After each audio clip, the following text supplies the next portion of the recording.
Hi, Devanshi. Thank you so much for joining us on Blitz Business. It's a pleasure to have you. Hi Ashish, thank you so much for having me over. Awesome. Let's get started. So, tell us a little bit about yourself. So I'm from Lucknow originally and moved to Bangalore, I think about 6, 7 years back, 7, 8 years back, I think. And I was working in Bangalore in a regular corporate job. And that's when, I thought of starting my company. And then since then, I started Tripgo Hospitality, which is my hospitality company. And since then, I've been, settled in Bangalore doing my business. And yeah, I'm also a pet lover. So I have a dog at home, and all my restaurant spaces are also pet friendly. So, what sort of brought you into hospitality? Like, you were previously working in this space. Like, what was that journey? No, so I wasn't working in this space at all. I was working in the EdTech sector before this, and before that, so I've done my MBA in rural management from IRMA. So I was working in the development sector. I worked with a couple of startups, and then I eventually moved to the EdTech sector. And so yeah, no background as such in the hospitality industry, but I think when I came to Bangalore, the restaurants and the F&B culture of Bangalore is something that really caught my eye, and that is something which made me decide that okay, let's explore this space. And that's how I started exploring the industry. And I thought that it's a great space to be in. If I want to do a business of my own, then it should be in this industry. And then I started exploring, like, different restaurant formats, and one thing led to another. And that's how I thought that, why not establish a restaurant of my own? And it just seemed, at least from the outside, it seemed really nice and fun. And it seemed like, it's a great business opportunity, because in Bangalore, all restaurants are always full. So, it seemed like a great opportunity. And of course, it is a great sector to be in. But obviously, like when I, started my business, that's when I got to know about all the challenges. Wow, it's like everyone has that sort of dream, no, in terms of to set up their own Yeah. restaurant and everything. So how does okay, before going to that, let's talk a little bit about EdTech. So what were you doing in EdTech? It's I think I can imagine during the boom time you were working, or how was it? Yeah, so throughout, actually, like even before that and during that time when EdTech took off, that time also. So I think like a few years, at least like 4 or 5 years, I was in the EdTech industry. So I was working with an academy, and I was leading one of their products for content growth. And yeah, so it was all about like online learning and getting more learners, and getting educators on board, and just managing the entire PNL of that product. So again, like very very different from what I'm doing right now. So regular corporate job, focusing on the PNL, focusing on the product growth, getting more learners, user acquisition, that sort of that sort of a work profile. Awesome, awesome. So then let's move into the space, so current space where you're working. So how did you got started? Like what sort of, I mean, I know so many people who tried their hands in this space, and they, some did really well, but most of them had to shut, Yeah. their restaurants within a couple of years. So how did you go about establishing yourself? Like, how was that journey? So I think you very rightly pointed out, it is definitely something which is very difficult, and a lot of people end up shutting down their businesses within like 1 year of opening up. And primarily because from the outside you're not really able to tell the challenges. And everything looks very glamorous and fun, and almost easy to do from the outside. But there are like so many challenges in running the business, because a competition is very high. Customers these days are very very well aware of what they want. So it is a very very challenging sort of a business. When I started, I did a lot of research by talking to a lot of restaurant owners, other owners who were running their restaurant successfully, and also talking to a lot of people who were not able to do it. So I think that is also one thing that really helped me, where I sort of tried to figure out like what are the challenges, how, like if you fail, why do you fail, what are the reasons, what is the kind of timeline that you should sort of give yourself to figure out whether it's working or not, because obviously on day one you can't expect to be profitable. So how much, what are those like how many months before you break even, till when should you keep pumping in money? Mm-hmm. So those kind of things, because a lot of people also lose a lot of money because they feel that okay, maybe next month let's keep giving it that one more chance. So yeah, so I figured out all the challenges and what are the points of failure, etc., before I even started my restaurants, so that I am at least aware about all, like I know all the points, and then I get into it. Of course, whenever you jump into it, there's always something new that comes up, so that's always there. But like till the time, like when I was like 80% ready, I just sort of like took a leap of faith. So let me ask this: top 5 things which everyone should know, and you were like, "Damn, Hmm. ऐसा कुछ." Top 3, maybe, Hmm. whatever. So I think to start, like before starting a restaurant, you mean? Mm-hmm. So I think one thing is that people generally, whatever they can see from outside, they think those are the main things. So like generally people, a lot of people also reach out to me when they want to start their restaurants and they want to ask, they have several questions. So one, like their initial few questions would be around hiring staff, getting the menu right, how to create the menu. But those are not very big challenges. So I think initially what people should think about is number one is, how do you get the licenses? Do you know someone who can help you out with that? Are you aware of the kind of licenses and the permissions that you need to get before starting a restaurant? Because that's not something that you will be able to find out online, or someone will tell you very easily. And also that's not one of the first few thoughts that people get, like people are thinking about staff, cuisine, menu, location, all of that. So getting your licenses right, very very important, because a lot of people get stuck over here, and because of this they are not able to open their restaurants or run them successfully, especially in a bar format where there is liquor involved. So licenses become even more important. Then second is, I think, know, like having a good runway. So knowing that it's not like you will become profitable in the first month or second month or third month.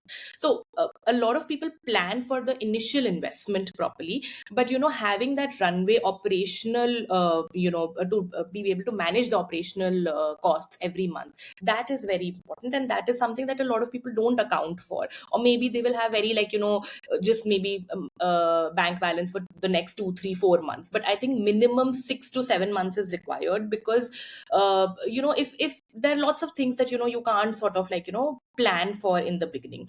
So just having that enough bank balance to be able to sustain for the initial 6 months without making a profit is very very important, so that you can give your business that kind of time to thrive.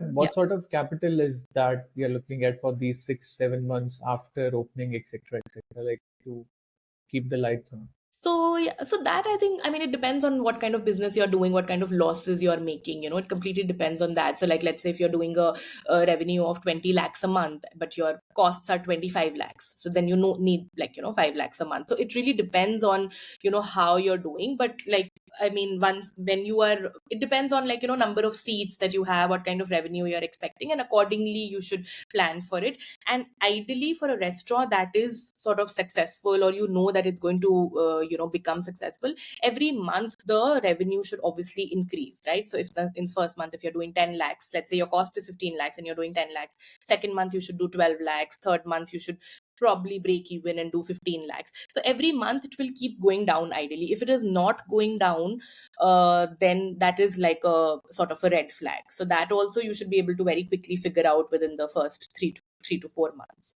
So I think those two are very very important things. Number three is when you're making your business plan. I think a lot of people again miss out certain costs, like they don't account for certain costs, like certain under the table costs.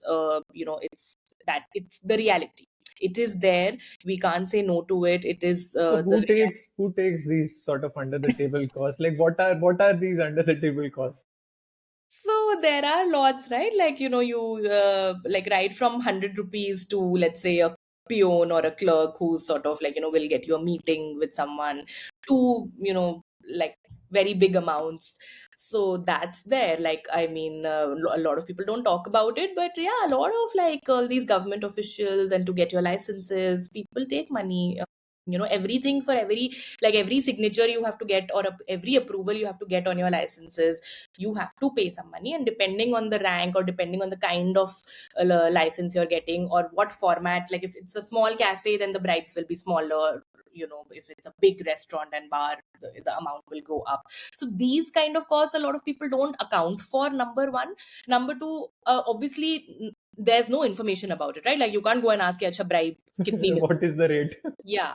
And it's very different in, like from city to city, from state to state, it's very different. So nobody will also openly talk about it, because nobody wants to talk about these things. So even when you're talking to other restaurant owners, or you're talking to anyone who's helping you out initially also, so and this can become a big chunk of your initial capital investment, because it Really? can go up to lakhs. So if you've not accounted, or you've not kept that 5, 10 lakhs, 15 lakhs, whatever that amount is separately, then obviously, I mean, your entire PNL will just go off the table, right?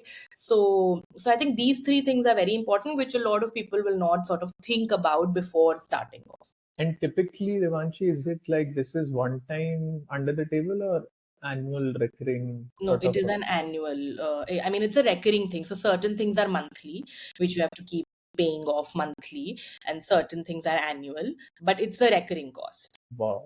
So Yeah, that it's also recurring. becomes an expense which you have to Yeah, account yeah, yeah. for. It's part of your operational expenses. You have to build it into your P&L on a monthly basis. So, of course, there are certain things which are one time, like you pay it off, you get your license, and you move on, and then you don't have to worry about it. But a lot of these costs are recurring, and you have to keep paying off every month.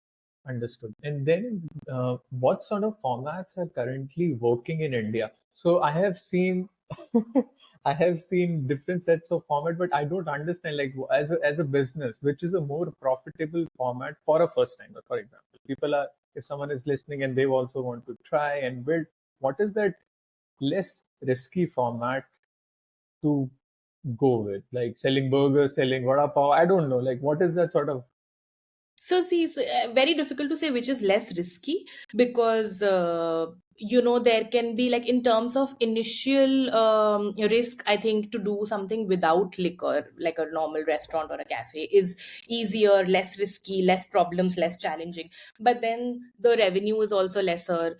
The competition is obviously higher. So there are obviously more number of cafes in an area as compared to a bar, or more number of, these small burger shops, or all of that. So because of that, the revenue is also lesser, and obviously your fixed costs and all are going to remain same, so very difficult to take out profit eventually.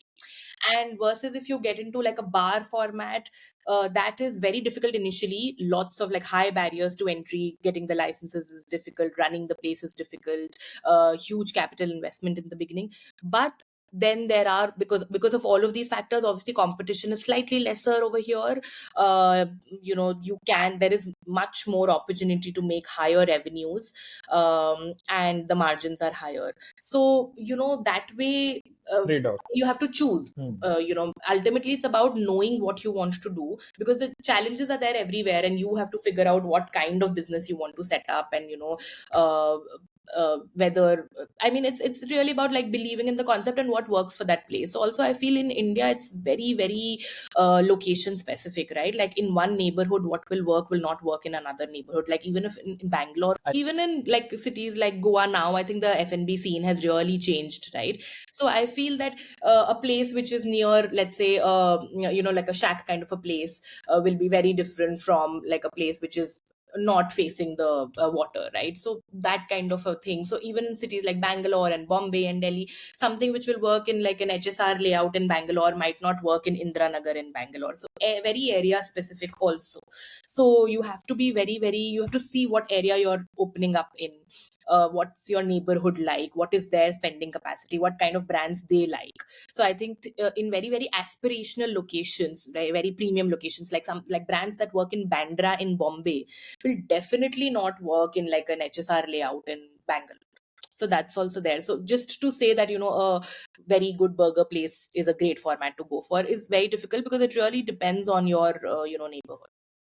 Also, I've seen this challenge of getting liquor license. That is true, but at the same time, I've also seen people So there are properties when the owner wants to sell, including the licenses. So Yes. when you can just buy that thing and it sort of removes all the headache because the property has all the licenses in place and it didn't work out or whatever happened, so it is available. So I think that is also a good opportunity to accelerate your. Yes.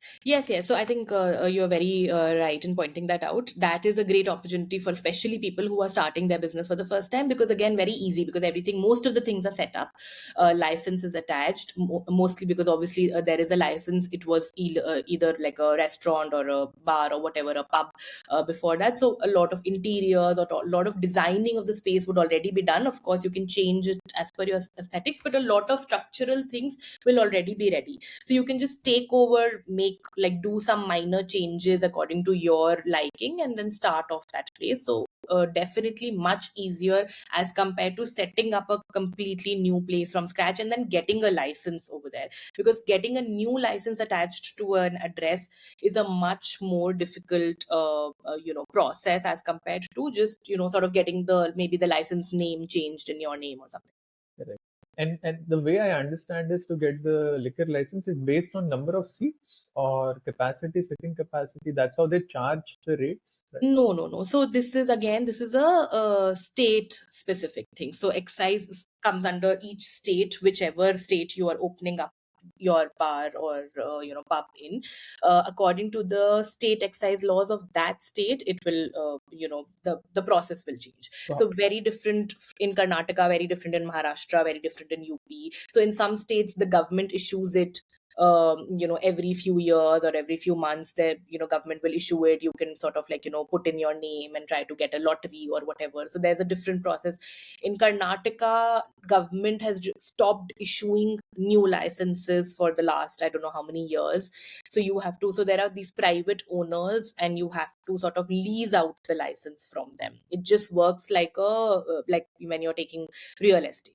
So you give a security deposit, you give a monthly rental, you lease out the license from a private license owner and get it attached to your address. but that is good for the person who has that license and doing no investment and it's earning Yeah, money 100%. while sitting and So you, it become a very, very good, revenue stream for all these license owners who had purchased licenses back in the day at a very, reasonable cost, and now they are making lots of money through it, because obviously like you also pointed out, like every few months someone will shut down their restaurant and someone will shut down their bar, and then a new person will come and open it. So there's a lot of the number of licenses is fixed, but limited. there's a lot of that flow between that same pool of people. Some new person will come and take your license, and then so again and again you're getting that additional, that security deposit, that money,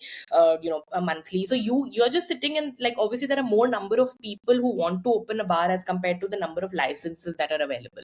So demand is really high because the government has stopped issuing new licenses. So it's just that fixed number of licenses that we have. They are printing money then at this Yeah. point, I think.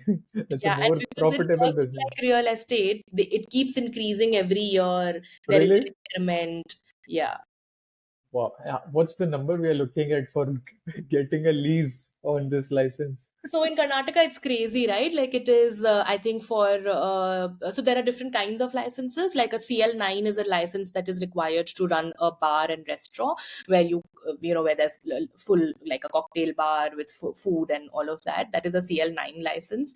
Then for MRP and, a hotel, it's CL2, CL7. So all the costs are different. For CL9, which is, I think, one of the highest costing ones, it is around, so again it depends on the landlord, like the license owner, but anywhere between, let's say, a 30 lakh to a 60 lakh security deposit, which is a refundable security deposit, but you have to deposit that money and you don't get it back till the time you take your license back. So it's, that money is blocked, and you need to have that kind of bank balance to be able to even think of getting a license.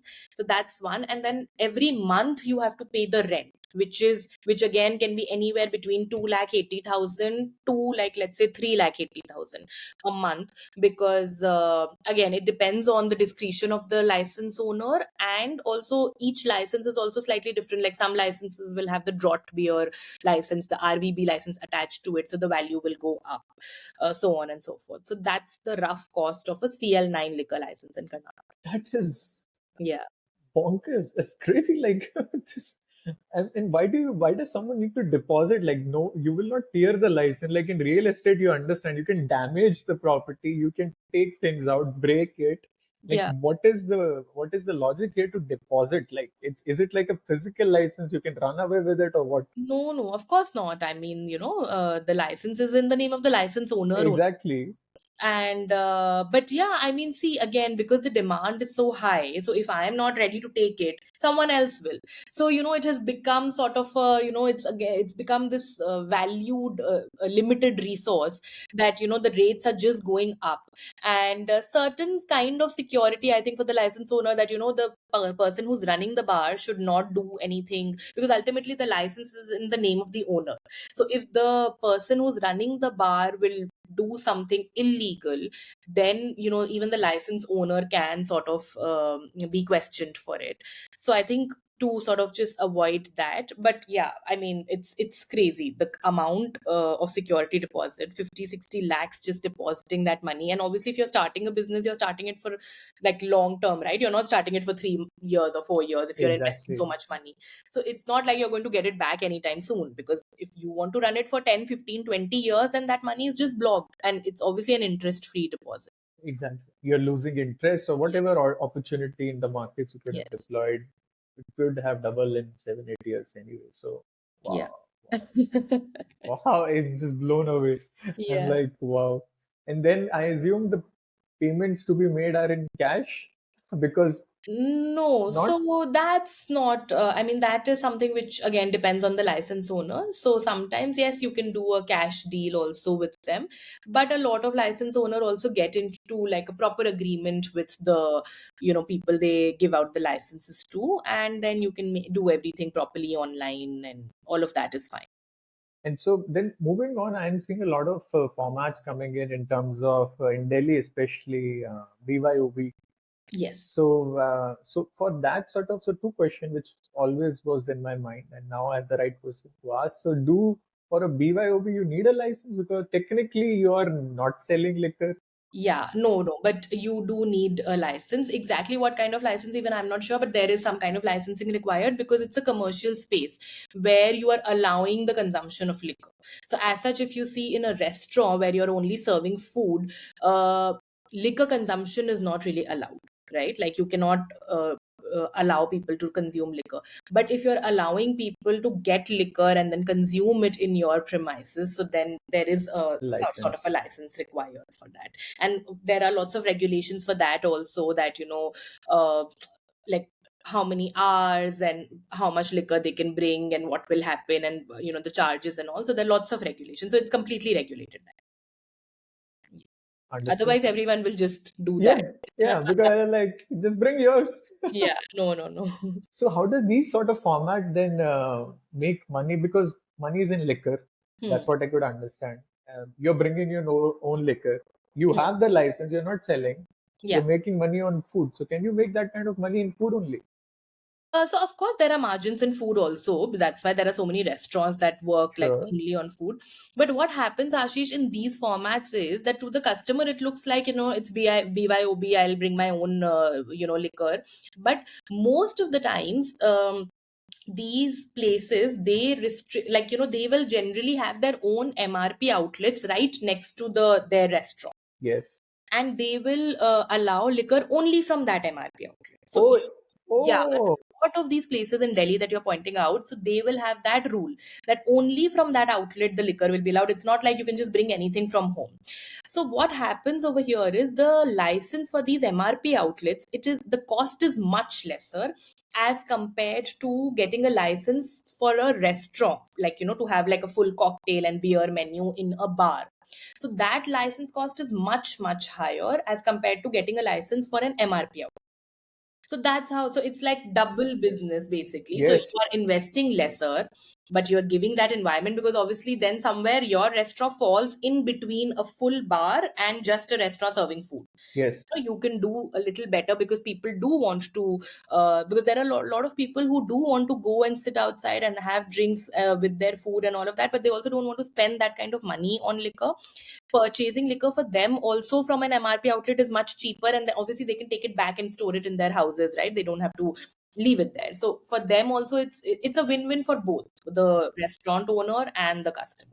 it's a smarter way, and Yeah. So it's like targeting a different segment of the yes, audience, which is not ready to spend that kind of money. Gen Z typically, I guess, sort of. Yeah, maybe. I think these formats are also been running for quite some time. So I'm not just Gen Zs, I feel, but yeah, just like in terms of, just people who are a little bit more, price sensitive, and who are looking for pocket friendly places.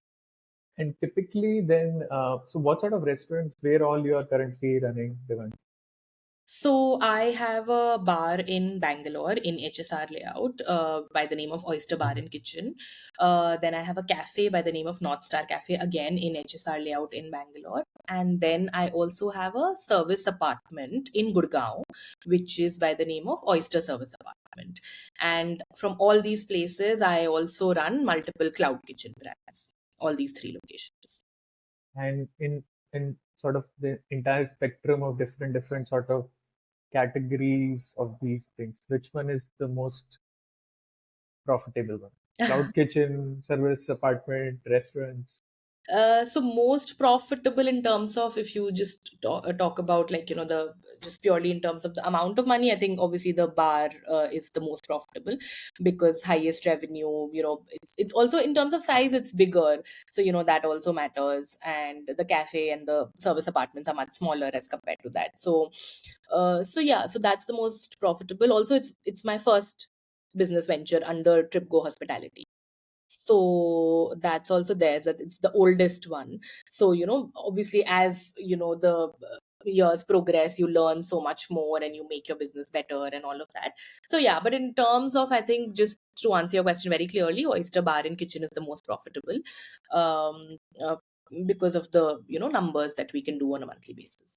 And cloud kitchens are not so profitable, I assume, because in terms of uh, you can open in less expensive area, and that sort of cost gets reduced, and you have distribution in place. Yeah, but cloud kitchens are not that. It's not really a great business. I would say, because there is, although whatever you said is right, that yes, you can open it in a less costly area and all of that, but there is, because of that very reason, that it's very easy to open a cloud kitchen. You can start it from anywhere. There is very, very less investment. There are platforms that do delivery and they take care of everything. You just have to make the food and get it ready, and everything else is taken care of by these other aggregators. So because of that, there are so many cloud kitchens. There are so many cloud kitchens that it's very difficult to get the kind of volume that you would expect from a business, right? Like, if you are investing, because it is almost sort of a full-time business, only because you have to, even if you're getting 10 orders in a day, you have to have a person full-time to make your food. If there are multiple cuisines, you need to have 2 3 people. You need to get all the packaging right. There are lots of things there. So all your fixed costs and everything is there, but to be able to make some good amount of money, you need minimum 30 to 40 orders in a day. You can't have very high prices also, of course, unless and until you're doing something very unique, which is not there only in your city. Then it's a different game altogether, or your product is so good that you just from day one you start getting a lot of orders. Then it's a different completely different formula only, which very few businesses have been able to crack.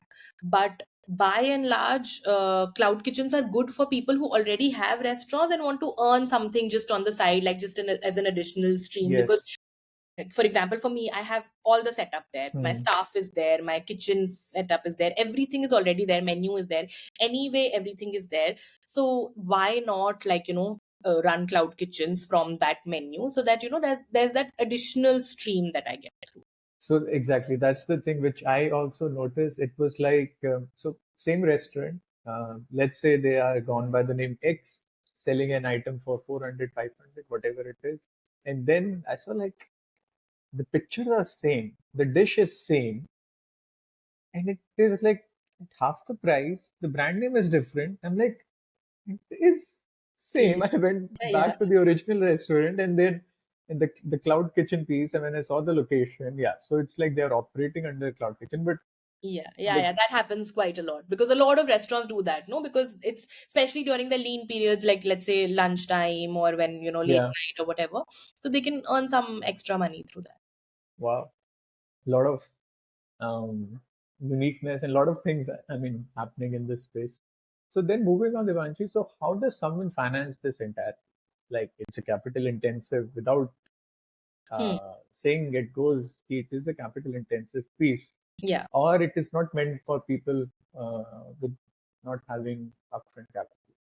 No, I mean, of course not. You can also do, you can take investment these days. There are lots of brands that have gone that way. Like, for example, Wow Momos, they have scaled up through VC funding. There are lots of other hospitality brands that are open to investments, are like, either funded by a VC or even individuals these days are getting very more and more interested in this space. So, like, lots of entrepreneurs or lots of businessmen who have some surplus money would like to invest in a restaurant, because I think it's a great business when it works. When everything falls in place, then it's a great business to be in. Good margins, good, it keeps working on auto mode. If you're able to crack that formula, then it's great.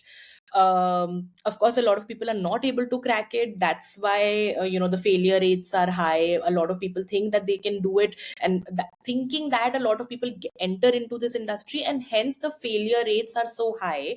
And that's why it's also become a little bit infamous, I feel, because every person, like you said, like almost every person has a dream of opening a cafe or Yeah, a restaurant, and a lot of people end up trying it. As soon as you make some money, if you're in a good job also, and you have 20-30 lakhs of bank balance also, you can invest it into a small cafe, and you can start your own small cafe with 15, 20, 30 lakhs. But what happens is that a lot of people, obviously there's so many things that they are not able to figure it out and sustain it in the long term, and that's why they end up shutting it down. Hence the industry has become also so infamous that it has very high failure rates. As such, if you see, in any other industry, if we talk about, not like there are not so many people entering that industry, right? Unless and until they have a strong expertise, only people with very good expertise will, or who have some kind of background in it, will enter it. Like, let's say if we talk about like the finance industry, uh, not everyone will go and start opening an NBFC or some other like a finance startup, right? Unless and until you have strong knowledge of the true. industry. Or even if I talk about a cosmetic brand, or Hmm. any D2C brand, I need to have some good knowledge like about it, Hmm. only then I will enter it. But in a restaurant, everyone feels that okay, I can do it. क्या है इसमें, क्या करना है, Yeah, खाना ही तो देना है. So that's why also what happens is that so many people try their hands at it and then unfortunately fail. That the industry has become infamous कि ये तो बहुत ही खराब business है, and people, I mean, it's a very very bad industry to be in. But if you look at that, it's that's not, it's like something like, if I compare it to, let's say, a UPSC exam or IIT JEE.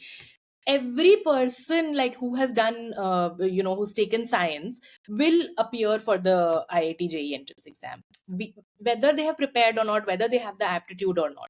So that's why of course it's a difficult exam and all of that, but then if you compare the numbers कि 10 लाख बच्चे बैठ रहे हैं और सिर्फ 1 लाख का हो रहा है, but relevant day. out of those Hmm. 10 lakhs, how many have actually prepared for the exam? True. That number will be very less. That will be just 3-4 lakhs maybe.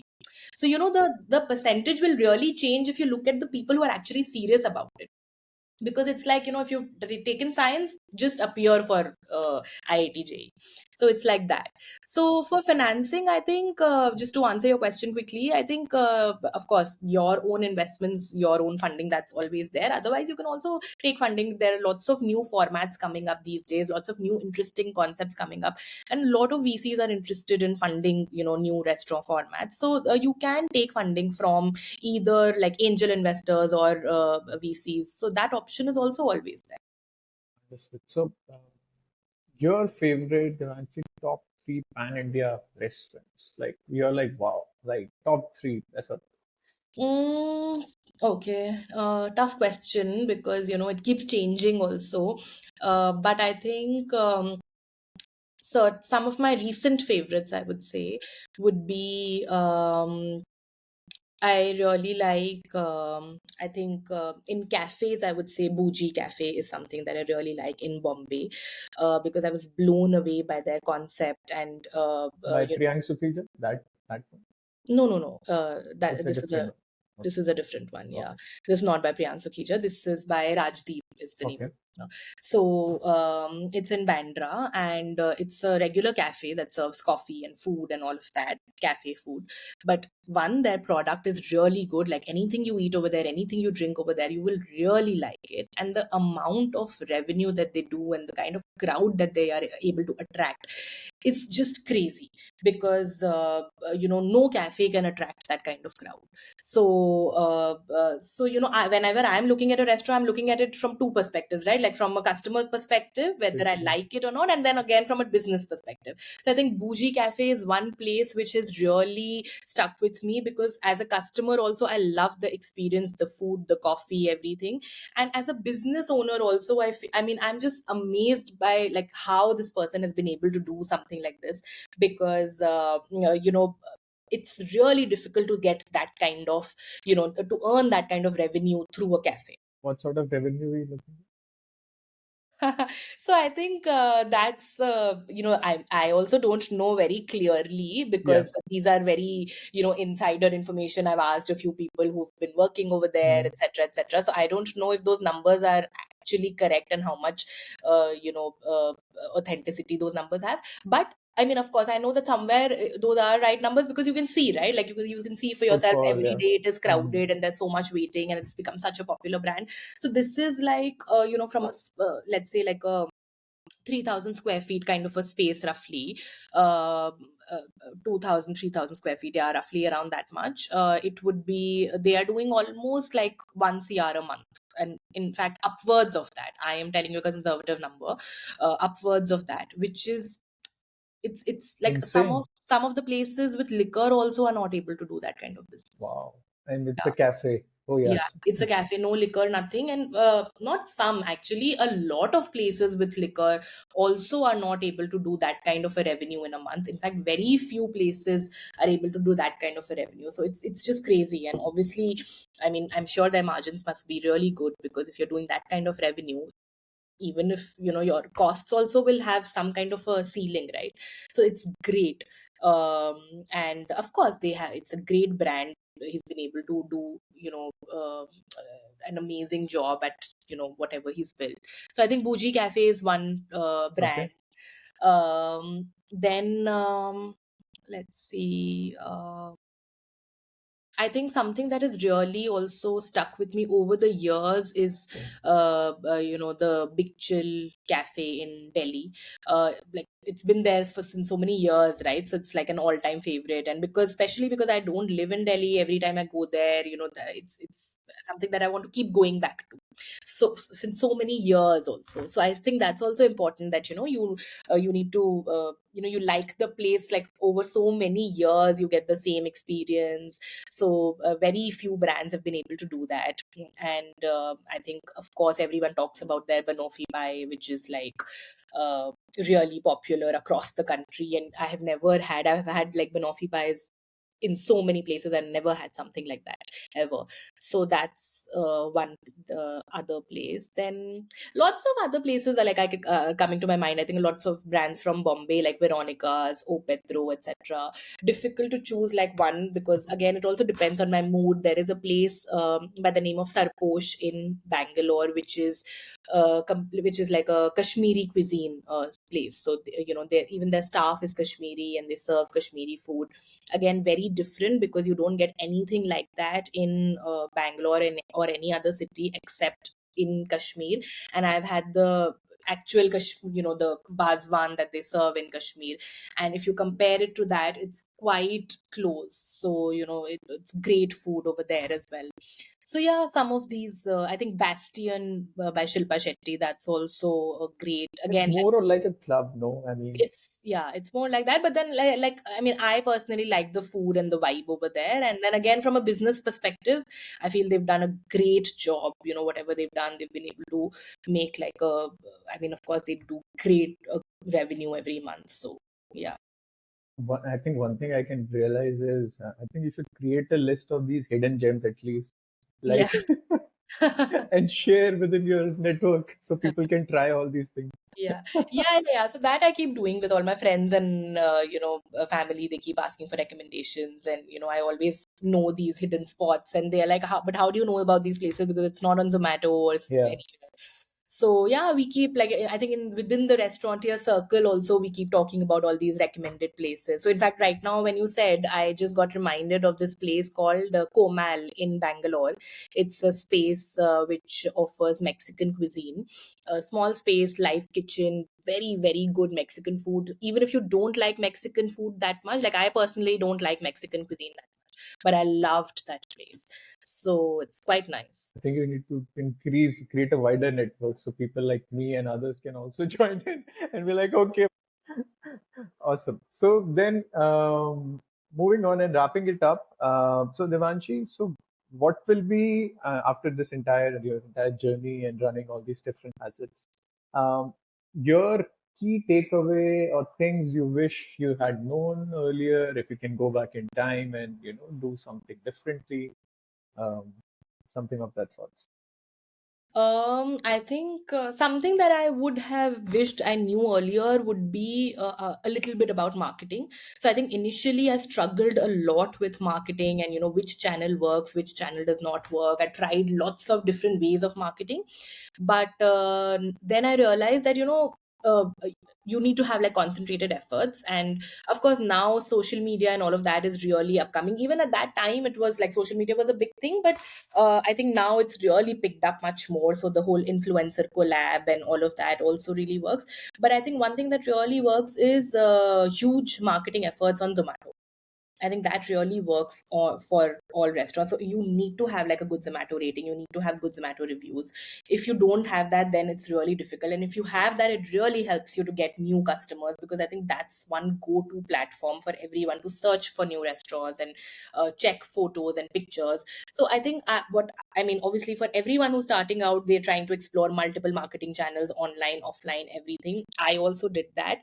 And what I realized was that most of those don't work, or they don't give you that kind of result immediately. Because even if you're doing something as simple as pamphlet distribution or whatever it is, it's not like your customers will start coming in the next day, right? So maybe after a few months or whatever, but then Zomato marketing is something which really works, is very effective. Your Google ranking, Google page details and all, if someone's searching you on Google Maps.